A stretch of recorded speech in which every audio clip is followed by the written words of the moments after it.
Hi there, I'd like to contribute to the discussion about Lucy's forward lean shape she displays here in her video.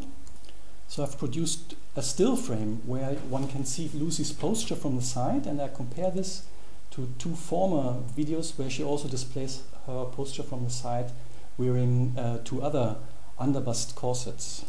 So the effect is better visible if I draw a vertical line each which is connected to the hip part. So let me first say that I don't think she's making anything up here. So in her video she turns around maybe 5 or 6 times, and each time when you stop the video you see more or less a very similar posture.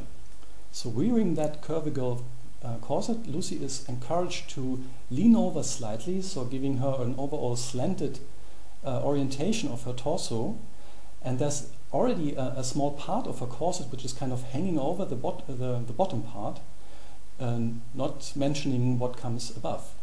Yeah, and I think this just gives her an incredibly attractive figure. And I've mistaken that for the historical S-bend shape, which was invented, I think, to give more emphasis to the bottom, and was enforced actually by a very straight and low-reaching, even inward curved bust.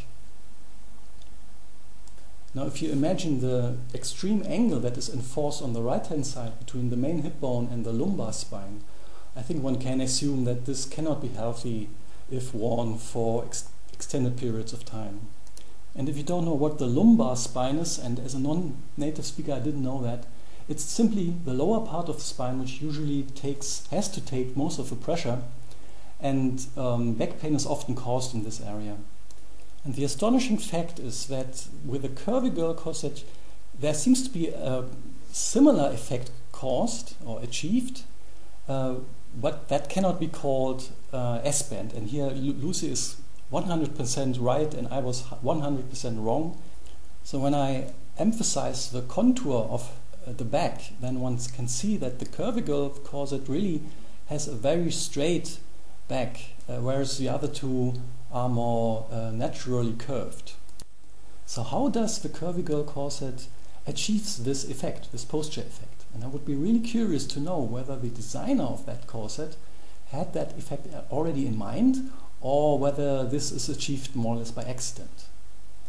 Now one point could be Lucy's modifications actually, because she used much more sturdy flat steel boning in the back, whereas the bust, as she demonstrates, is rather flexible. But Lucy argued that probably the main construction feature that causes the posture effect is that the two adjacent panels close to the back lacing of the corset are 100% parallel and straight. And so just as if you would construct a corset for a metal pipe, and therefore that pipe-like straight shape is enforced along the back.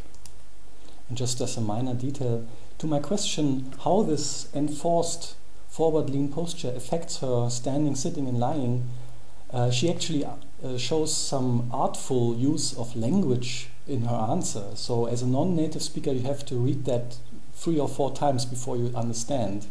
So if I'm not mistaken, what she really means is that it is actually a little bit more demanding to wear such a corset, and if it finally comes off in the evening or so, then it's actually quite a relief.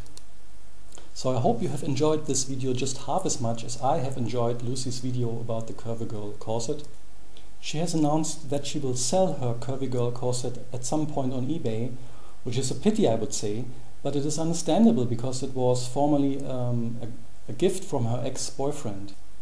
But my comfort is that there will be another lady somewhere on this planet who will wear this corset, hopefully making her as happy and as beautiful as Lucy in this video.